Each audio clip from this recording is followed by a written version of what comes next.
everybody. Today we have Shriman with us, and he was a 2010 batch DakshanA scholar, and he graduated from IIT Kanpur. Now he's doing his masters at Eurocom. So let's start the interview, shall we, Shriman?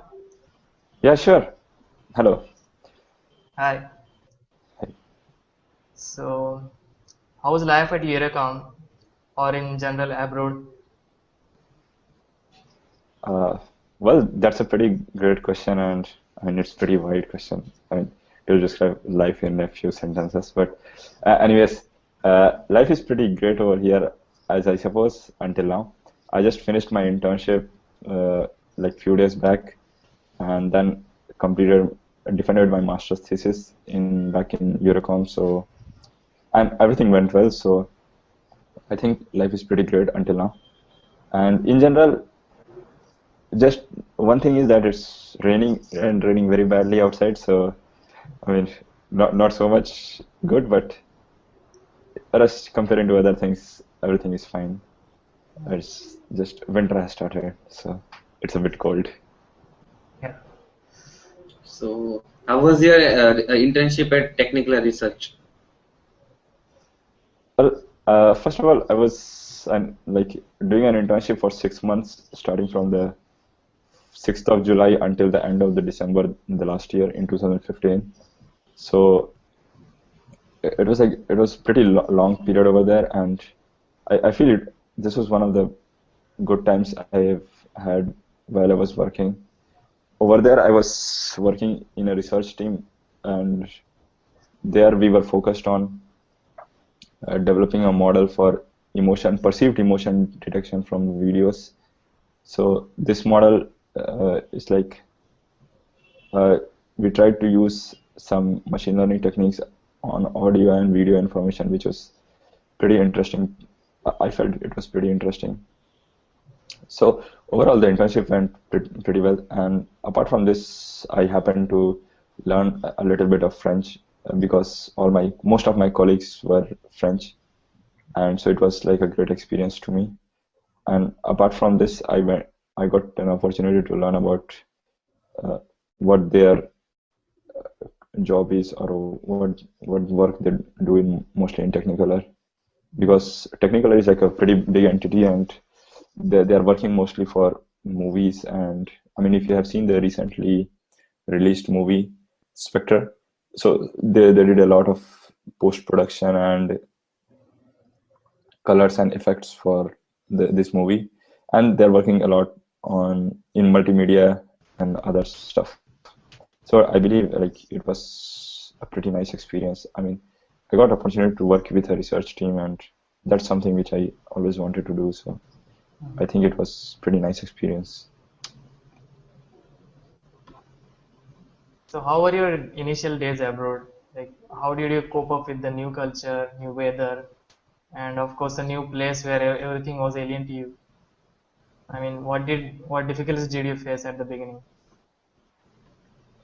Yeah, that's something which is like a very interesting question to answer, because it's like I still cannot forget the first day when I arrived over here in Nice, or the day when I landed. It's like, as it turns out, that I happened to have lost my glasses because they broke on my way. So I was pretty much like, you can say, just quite helpless. And then I missed my flight from Munich to Nice because I lost my glasses on the way. So that was kind of a big disaster for me. Like the first day, I was like pretty late. But anyways, there were people in school and they were expecting me, so I just sent them an email that I'll be late, and they managed to pick me up from the airport. So that was kind of like a bit nice from them. And that's in general here, that people are really good and they'll always help you if you. Well, in general it's the same everywhere, but like I have really had a very good experience with the local people over here. Then apart from that, from daily life, it was like, yeah, it was pretty different culture. Like, I mean, everything is like different over here. The way of living and the culture of, I mean, moreover, the cars drive on the other side of the road as compared to India. So, I mean, everything was just the other way around. But still, like, I got used to things slowly as the days passed by. I started learning French. I mean, I started going for the French class, so I didn't have to use the Google Translate every time I go to supermarket. That was like kind of a bit nightmare for me every time I go to supermarket or anywhere because I couldn't understand anything. Although I knew English, but I mean, English is just useless over here because everyone's speaking French, and if you are in France, I mean, it's pretty obvious that you're supposed to speak French, and I mean, not so many people are speaking French. But then things just slowly worked out. I never knew how to cook, or I had never cooked back in my house, or like I was living in hostel for a long time. Like last 8, 9 years, I've been living in hostel back when I was in India. So it's like I never had the opportunity to do some cooking or something. But here, since the day one I arrived, I was like supposed to cook or start cooking. So I was like the first few days were a bit scary, but yeah, then slowly things started working out. I just used to call back home and ask for the recipe or how to cook something, and then I just follow the instructions from my sister or from my mother. So that was no things slowly worked out, and then my friends over here also they helped me. They kind of like, especially the French friends, they helped me whenever I was wanted to go out to do some shopping or some grocery or to go out some places, or if I needed something to know about the place or the region. So friends helped me a lot, and other friends also, because everyone was new. So we were like it was a collective group, and everybody helped each other, and that's how things worked out. And after a month, I kind of like got used to the environment and the place, and then everything was working fine, and I'm still here, so it's going Okay. pretty well. How was your parents and peers' reaction when you decided to go for abroad for study? Uh, well, it was like a mixed feeling or a mixed reaction between everyone. Uh, my parents were like, well, because I already had a job when I graduated, so I mean, some people you especially expected that I would take up the job and start working back in Bangalore and stay there for at least for a couple of years, and then I mean, then we'll see what I wanted to do or something. Well, but I already had made up my mind that I wanted to go. So, like my parents said, especially my father said, okay, fine. I mean, as long as you know what you're doing, we are fine with it. And he kind of supported me. So, I mean, he supported me even financially, like when I needed at least some help from him in the beginning. Some help from him in the beginning.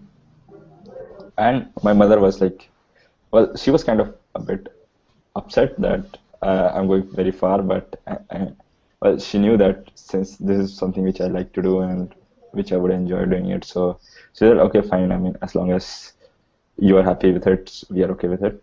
My friends in general, all of my close friends and everyone whom I knew was pretty happy that I was going to do something which I like to do or which I want to do. So like in general, overall it was a quite positive response from everyone, from near and dear ones and from friends. So it was quite supportive, I can say.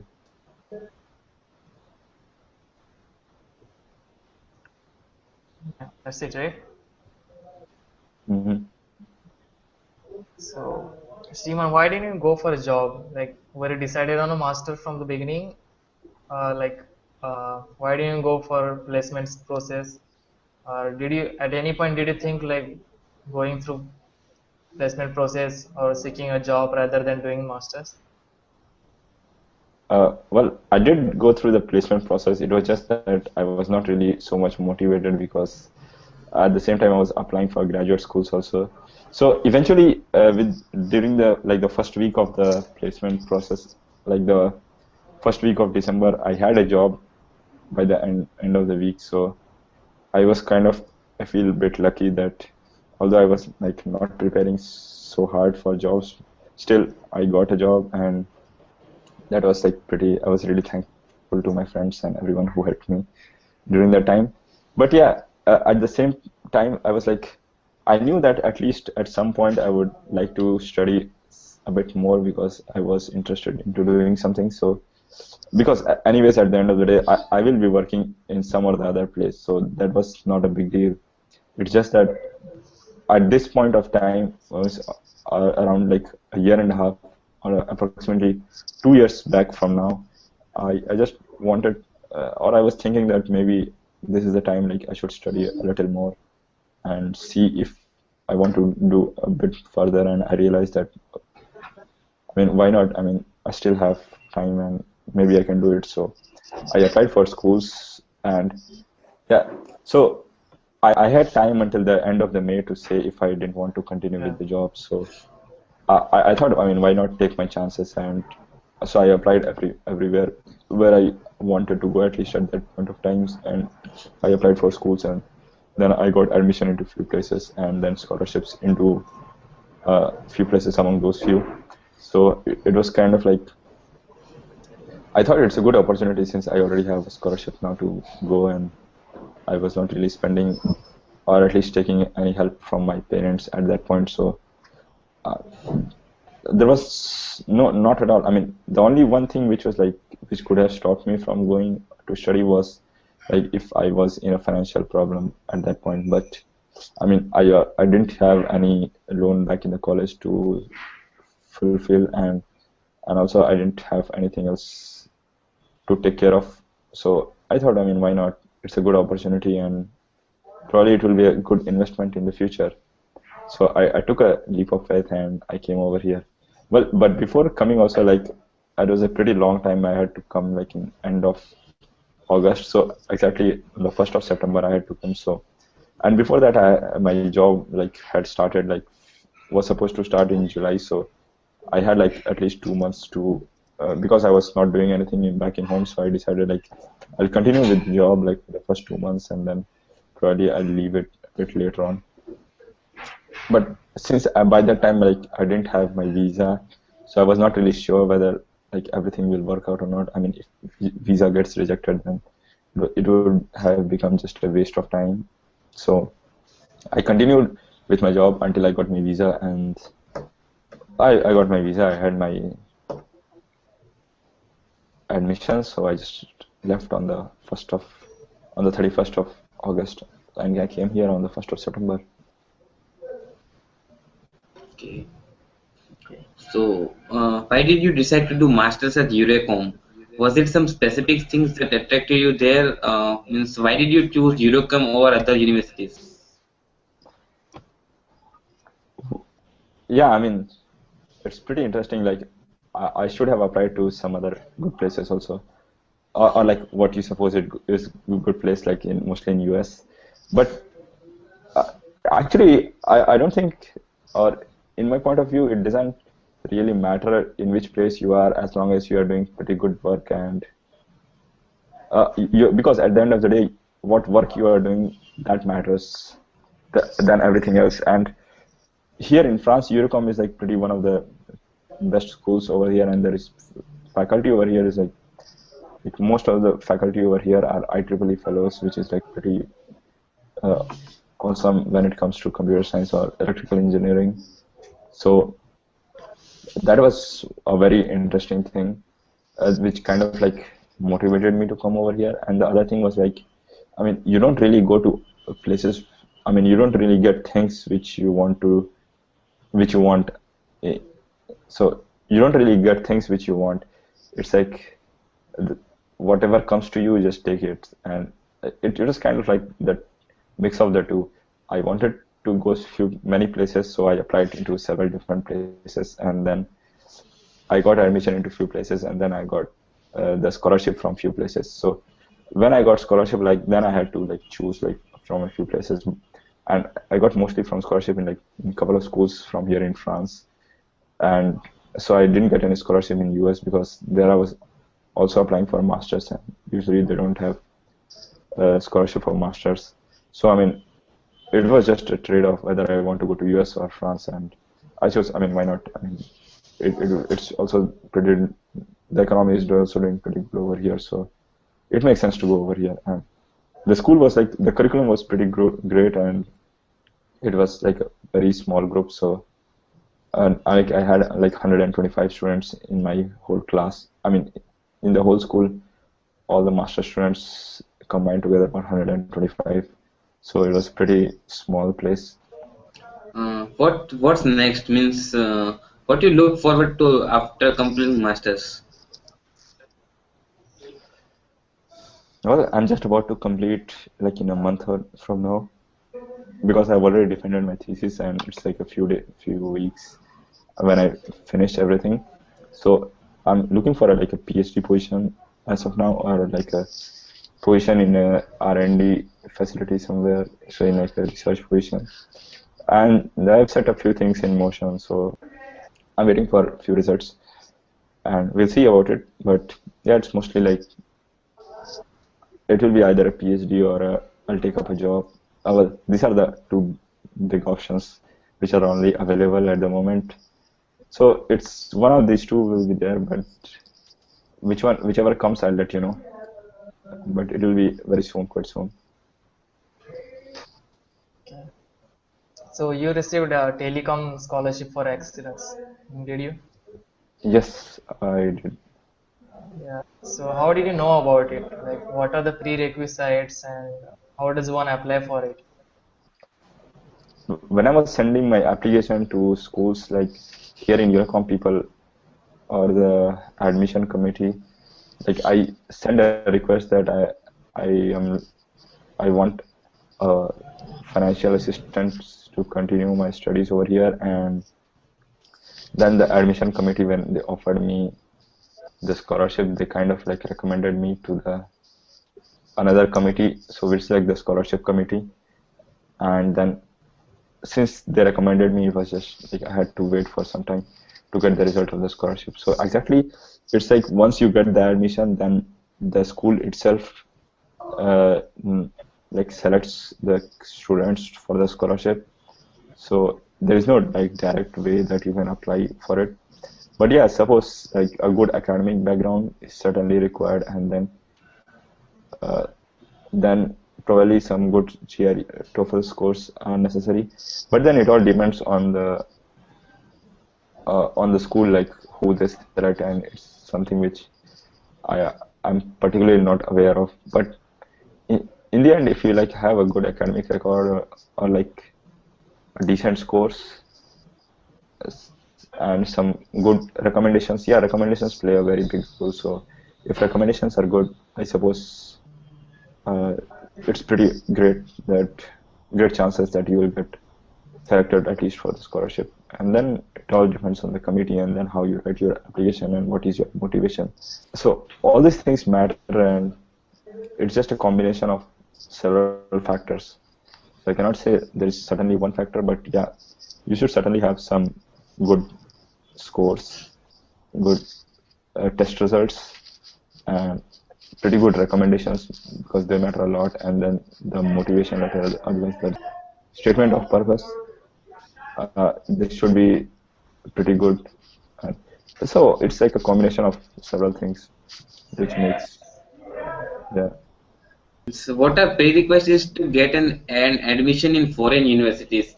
Are there any alternatives to overshoot or CGPA deficit? So what is the exact procedure to take admission in foreign universities? Well, first of all, when people, at least outside India, they look at your application, one thing which certainly strikes them is your grades, because grades are like a numerical, quantitative measure which like everyone can scale it to. So it's easier for people to make a judgment or make a selection from all these candidates. But because people don't really know outside India, like not so many people know like which schools are good and which schools are not so good in India. Like there are people, especially in US or somewhere, or in few places, they know that IITs are good, but then they also don't know that there is not only one IIT, there are many IITs. So it's like people don't really have like especially much of an idea about where you come from, and then it's just difficult to get a ranking of schools because in India there is not so as such like in US or in other places. So it becomes very hard. So grades just are like an easy method, or it's easy way to filter out some candidates, possible candidates.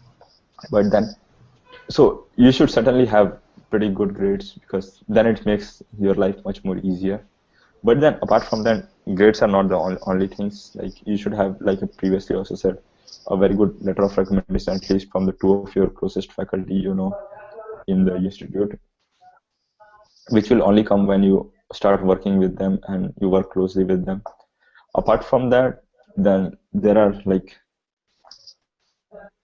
other things also which should keep in mind. Like since you're coming from a place where English is not our native language, so people expect that we should speak pretty good English.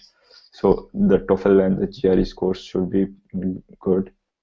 And then people do read actually the statement of purpose or like the letter of motivation. So if you write a letter of motivation, it should be really convincing that the reasons you give for that you want to go into this program or you want to have an admission over there are really convincing, and it makes your application much more legible and much more convincing, you can say, in the end, because that's like what you think and what you believe in. So it's since after reading that, people know or have an idea about you, what is your personality and what you think.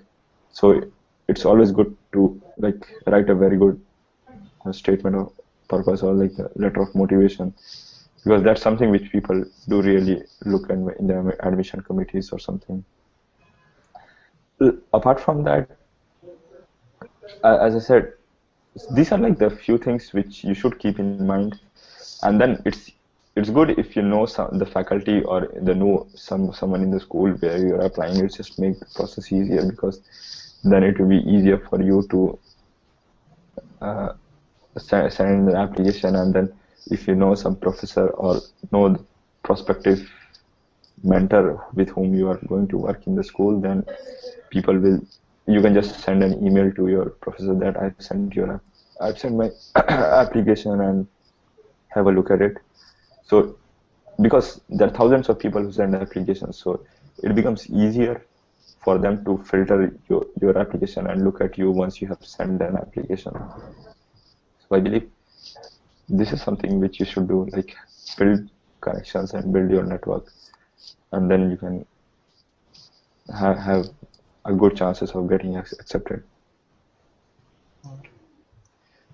So how did like tests like GRE and TOEFL help you in getting admissions? Like what was their role? Well,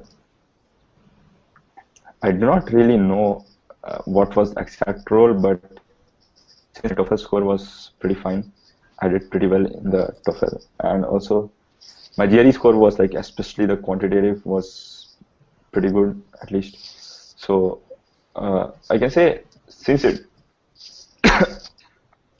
the scores are good, it's good to have good scores, but these are like one of the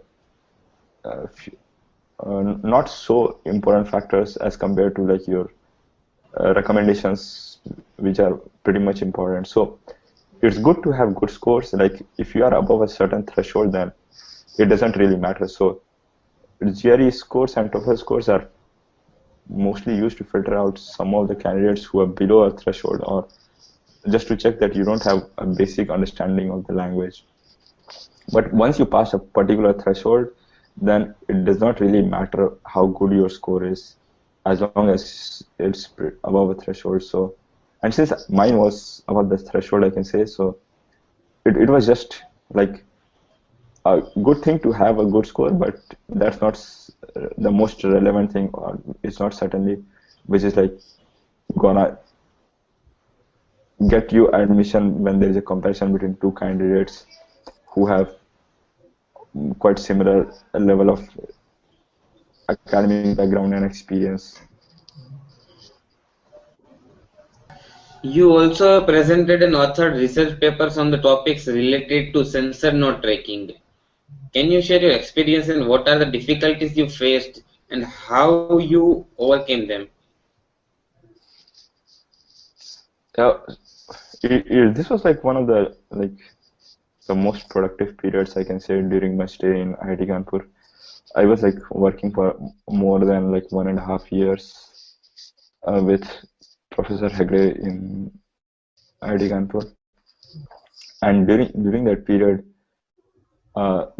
we worked on buildings or developing algorithms for localization in wireless sensor networks. Like in the beginning, I started off with like uh, a winter's project with him, and then I continued for the next summers, and then again for the next semester. So like for the three semesters, I was working with him. So it kind of like gave me an opportunity to learn a lot about statistical signal processing and optimization techniques, and I also play with sensors. So this was like a kind of a good experience for me to learn these things. But when you play with hardware, there are several challenges which comes like, I mean, you don't have control over like how the antennas perform, and the like sometimes your sensors will stop working and you really don't know why it's happening. So I mean, your code will not work when you put it on the device. So these are like, it was a great learning experience when you play with the embedded systems. And I believe this was like these things taught about how to solve a problem and how to have a bigger picture of what you expect to do, and then try to solve the problem like slowly, like take a step-by-step process. And it's just a process of like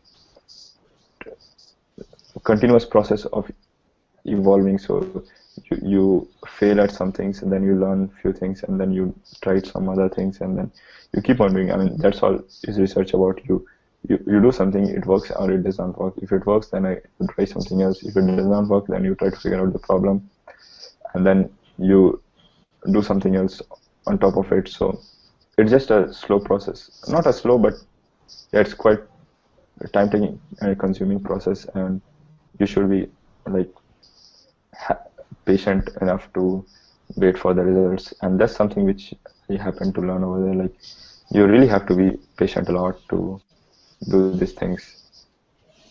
Well, apart from that, I think it was like one of the best experiences I had in IIT Kanpur, especially when it comes to academics.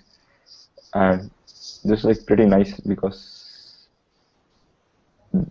during those times I was working with one of our PhD guys over there in IIT Kanpur, and then also with Professor Hegde. And it's kind of like, when you work for like more than a year or something, and you're seeing someone for like every other day, you just build a strong relationship with people, and that's something which is important. So this was like one of the like productive outcomes also from my stay over there. Like, I happened to solve some challenging problem and get some good results and happen to publish them. And also I got an opportunity to really connect with someone and share how my thoughts differ with them, or what are the differences we share about. So it was overall a great experience, I can say. And how did you develop your interest in multimedia technology? Like, did you come across any such course related to this subject, or like during your undergraduate studies? Well, when I say multimedia technologies, it's mostly something related to audio or videos, or some kind of yeah. So some kind of systems like this. When I was in IIT Kanpur, it's like I took some courses on digital signal processing and also image processing and computer vision. So it's like it kind of got me interested that this is like something which is pretty interesting and maybe I might be interested to work on. So I started working on the image processing class, and in that class, like it was like pretty interesting, the math behind it, and then I could like apply them and get some results which was like pretty interesting. So like yeah, on the one hand I was working in the wireless sensors lab, working on the project, and then I had to do also a bachelor's, the BTP project, so BTech project. So that I decided maybe why not, it's a good idea to work on this project and then using videos or something else rather than the sensor networks which I have been working on. So then I decided to contact the professor, Professor Sumana Gupta. She's also a professor in IIT Kanpur, and then with her I just started working on developing uh,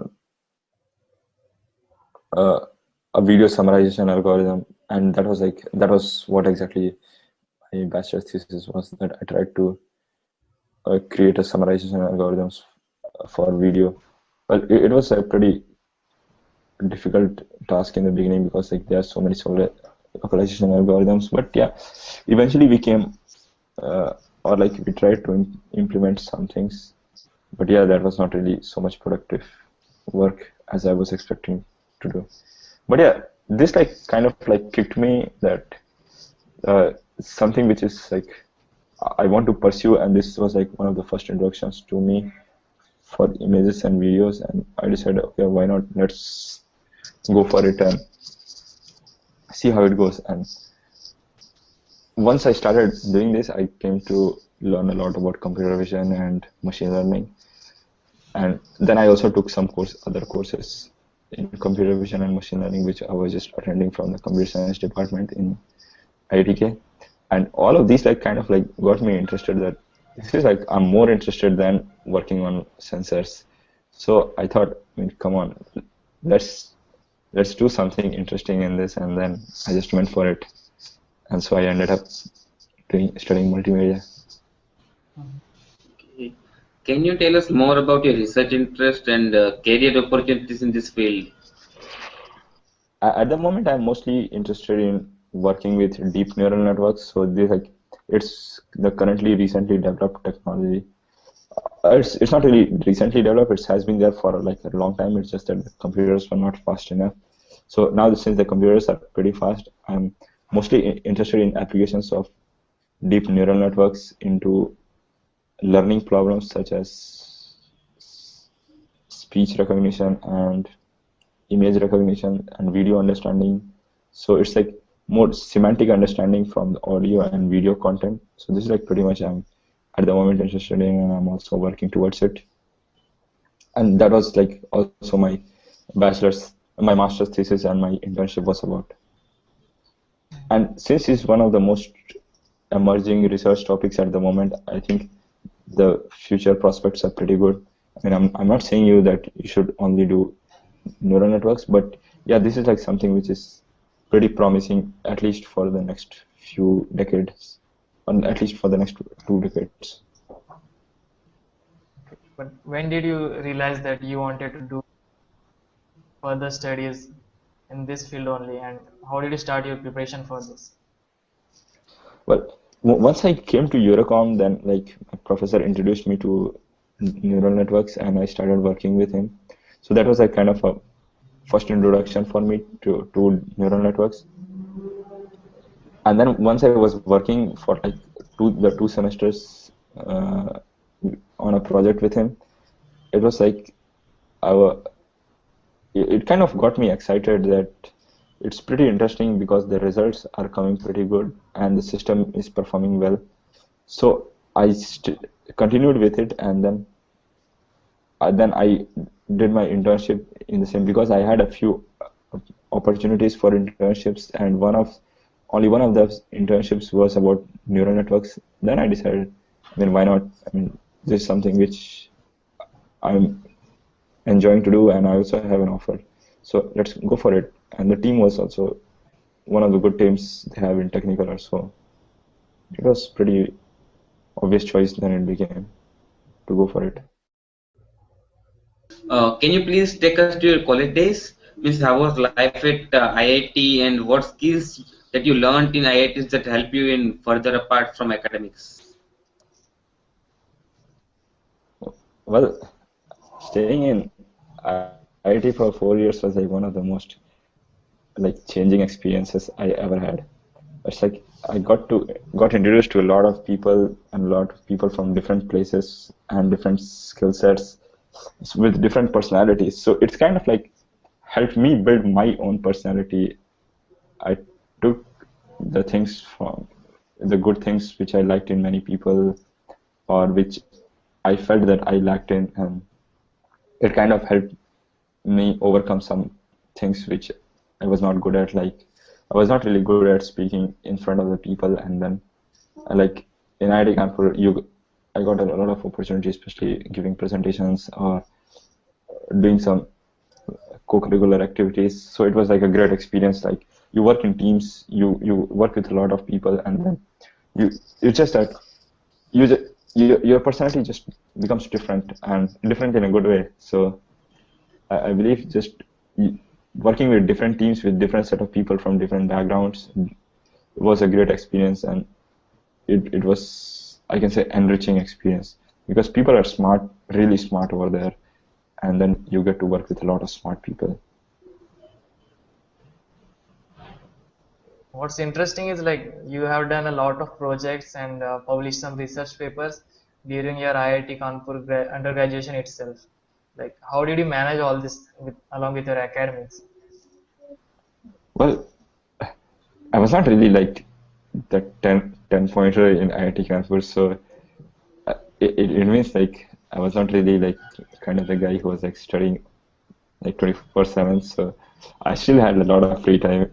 Like for the first 1 year or something, I was not really so much into studying because like you feel that okay, come on, you have cracked IIT JEE, so you're the smartest guy in the planet. So I mean, it happened the same with me. I just started doing other things. Like I started playing a lot of sports, and I started to do a lot of other activities to do other curricular activities which I never used to do.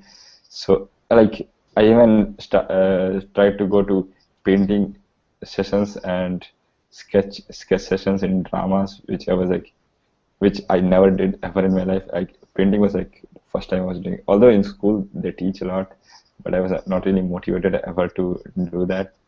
So I felt it's kind of a good opportunity to do this.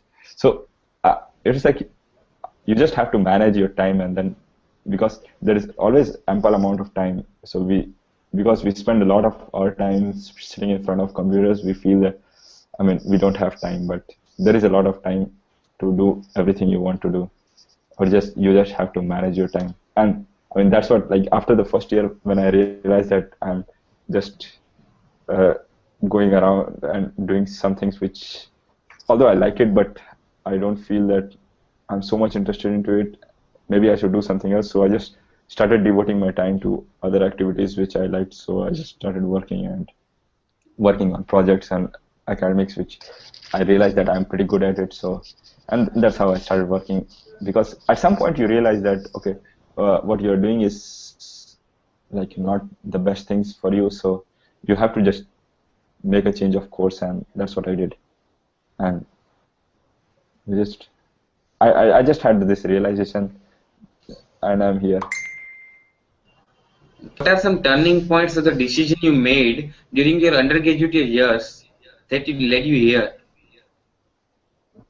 Well, that's what I like in the previous question, like when you asked, I said, at some point I realized that what the things which I was doing in IIT Kanpur was like, I was not really so much interested into. I was just like spending a lot of time in front of the computer doing things which, like doing programming, but or doing other stuff, reading a lot. But then it was like not so much concrete. So I decided that's why I went to I started taking these courses in probability, statistics, and I just started studying or going to all as many lectures I could.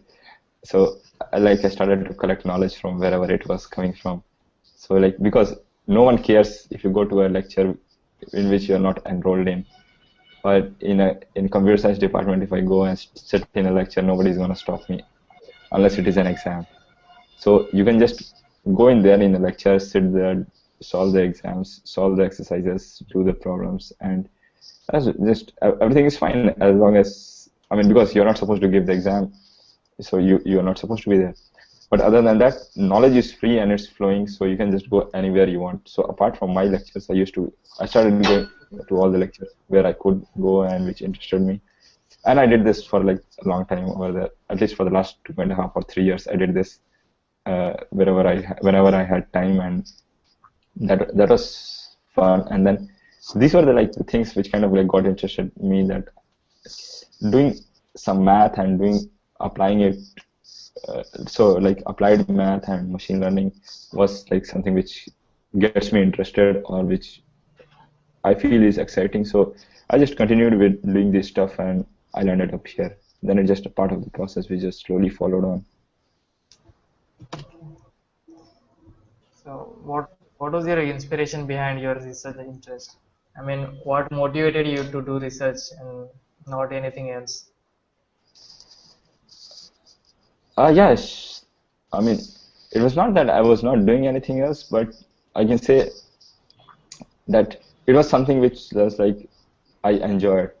And you have to find something which you enjoy, because it's like you graduate and then like these are some things which you are gonna do like for a really long time. And so there cannot be any bigger motivation than your interest, or if you feel excited by doing something. And since I felt that I enjoyed doing or reading stuff and knowing about things, and then I decided, I mean, why not? Let's do it and let's go for it. And so if you feel that something which you are doing is exciting, I mean, then that's the thing you are supposed to do, or you should do, because eventually that will make you happy. And if you start talking about money, you will also make a good amount of money from that, because you like to do it, so you'll give your best and you'll be pretty good at it. So I mean, I suppose I got interested into these things, and then it's just a matter of time and events which followed on. Okay. Was it your hard work or passion for this field that led you here? Well, it can never be either passion or just hard work which will lead you to anywhere. You have to be, first of all, motivated, and then once you are motivated, then you have to work hard, because everyone works hard. So I mean, there are so many people who are just motivated but they don't work hard. So it has to be the two of it, and which will lead you to anywhere. I mean, of course, the other things will also lead to you to, at least at some point, at some place or the other, but you won't be so much satisfied with it. So I can say it was both. Since I was motivated, I just had to work hard to do things what I'm doing right now. And was there any mentor like who guided you all the time, or did you just do it by asking just anybody else? Well, it's like I cannot say there was a specific person, because like at different points of time, people kept on changing, because I moved from one place to another, so I was like in various different places. Like if I can remember, like I was in some 5 odd different or 6 odd different places from since I was a kid until I graduated from IIT Kanpur. So it was like there was this constant motivation that I want to do something good, but then my parents were like were one of the most supporting factors. I can say my father was like really supporting for me. He always wanted that I should do something great, or maybe at least he believed in me that I will do something, or I will make something out of my life. And then when I moved to school, so the people believed in me that maybe I have the potential. Then I was in Navodaya, and DakshanA realized that I have the potential, so they offered me the scholarship to study, and they helped me prepare for JEE. And so I came to IIT Kanpur. In IIT Kanpur, I met a lot of people and friends who kind of were directly or indirectly supported me or guided me in some direction, especially the faculty and my professor with whom I was working, Professor Hegde. He guided me a lot during the times, and then other friends from school and everywhere. So it's like there's always a combination of people, a lot of people who guided. So it was just all the group of people whom I met during this course, during this period, and they all guided me, or at least gave me some inspiration to do something. And so I'm here. Okay. How you used to spend your vacations during undergraduate studies?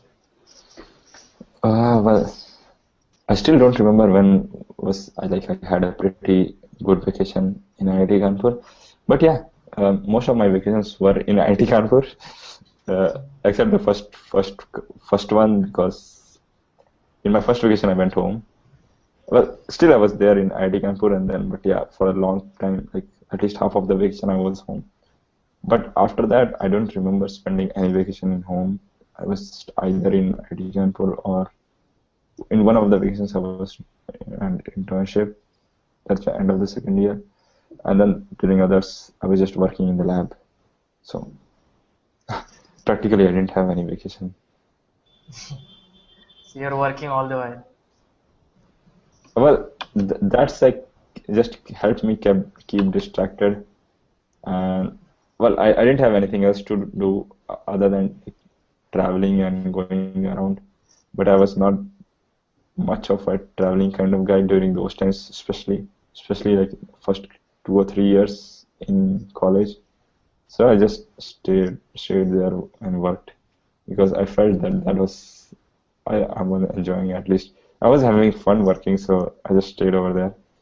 But then later on I realized that I like traveling, so then I started traveling. So I traveled a lot, many places in India, especially in the south. I've traveled a lot. So I mean, that's what I did.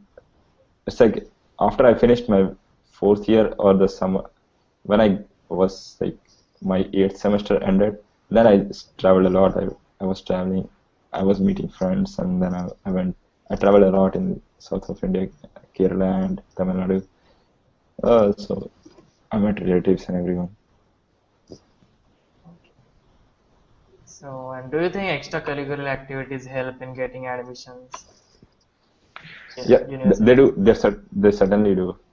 Especially if you're looking to go for a business school, people will look for an overall well-rounded personality. And everywhere, like if you're involved in extracurricular activities, it's like you are a team player, and everyone likes to be with someone who is good with people around him and who is inclusive. So in, in general, it's always good to have some extracurricular, because it will give you another perspective towards life and towards the things around you, and this will make you a better person than what you are. Yes. We know that your journey in IIT was with many ups and downs. What severe steps you took to boost your CGPA? Well, what ups and downs are you talking about? Uh, Anyways, I was just kidding. Well, it was like, I don't know. Well, most of the time, I feel when I look over my grade sheet, it was mostly a constant GPA, because I was not really so much concerned about my grades, because I knew that I will do at least a decent level in any exam which I sit in. So I felt a bit confident that, uh, and that was one of the reasons I did not do so well, because like I knew that I'm gonna perform at least somehow, even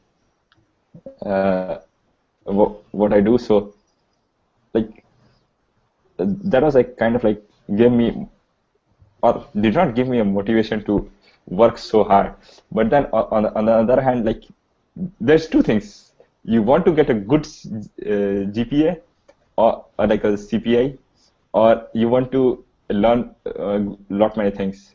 Well, my focus was on the second thing rather than the first one. The first one should have been the outcome of the second one, but then you can just score a good GPA based on if you prepare the previous exams and then like see how the professor grades and how uh, you solve all the assignments and do everything. But that was like a lot of effort to put in to get a good GPA, and I really did not get motivated to do those things which I did not like doing. So it was kind of like, well, it does not mean that I do not know things. It's just that I did not do well in the exams. So, well, that's okay. I still did pretty fine. I mean, so, well, I still did pretty good, and I could have done better, but it's the past, and I cannot control over that. But yeah, I mean, it was just constant. I mean, like not much fluctuations, I can say. So things are fine, and it's okay. So, what suggestion would you give to an undergraduate who is aspiring for higher studies abroad after graduation? Well, if you want to go to a good school, work hard, really work hard, get a good GPA, work with faculty, really develop your research interest, see what things you are interested in, and then study a lot in English because you have to work with people who speak English. So English is important. Good recommendations are important, and then find places which match your interest. This is a time-taking process, so you have to prepare a lot in advance, like maybe a year or so before that, a couple of years, like 2 years in advance, because I mean you cannot get a good recommendation just in one day. So work with a lot of people and work hard. That's always important. And be smart. Definitely. Okay. During graduation, most of the students are confused about what career path they should follow and what is waiting for them in the outside world. So, is there any word of advice you want to give to help them to decide things better? Well, when you are 21 years old or 22 when you graduate from college, I mean, it's not the end of the life. It's just that it's just the beginning, you can say. So, yeah, I mean, certainly there are some things which you know from your personality. There's some things which you are interested in. There's some things you want to do. So, preferably, this will give you a broad idea in what things you might like to do. Yeah, so try to discover what things you are interested in and then go for it. Probably you will see that it's the best decision you took, and then you will continue doing that. Some of you will see that maybe that was not the right thing, so you make a change in career. But I mean, at least you know that there are some things which you don't like. So try to do a lot of my things in the college, do experiments, and then you will realize some things you are interested in, something you are not, and then you will get a good idea what you want to do and what you don't want to do. And then, what will be your message to DakshanA scholars, those who are studying for IIT JEE? Well, there is one thing I would certainly like. I just stroke my mind right now. Like I used to read this book about. Actually, I don't remember the book now, but it was kind of like motivating for me because it contained the stories about all these people who cracked IIT JEE and what they're doing right now. So there was something like straight from the mouth of the horse or something, and it was pretty interesting book. So read that book a lot. That will keep you motivating. Other than that, just work hard, and I mean, probably you will realize that that's one of the best things which will ever pay off in the future. So it's like you're doing a big investment in your future. So work a lot, and then play a lot also. So have fun.